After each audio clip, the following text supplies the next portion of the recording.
তোমরা সবাই আজকে কেমন আছো? আজকের দিনটা হলো 4 মে আর আজকের দিনে ছিল ভোট গণনা।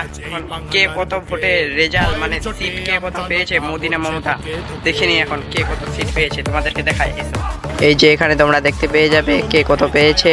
এখানে দেখো বিজেপি পেয়েছে 192 এবং টিএমসি পেয়েছে 97। আমরা যাচ্ছি নরসিংহ মন্দিরের কাছে, মানে নরসিংহলাই। ওখানে গিয়ে দেখো ডিজেরা যাচ্ছে, কি হচ্ছে ওখানে দেখে আছি।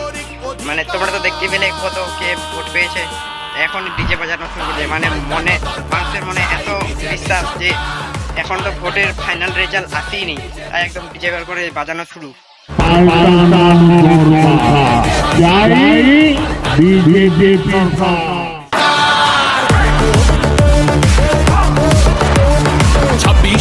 চাকরি গেল, যোগ্য পায় না বিচার, কয়লা পড়লে বলে বিরোধী ধরে মার, সব দুঃখ খোঁজাতে হবে, সইব না তো আর।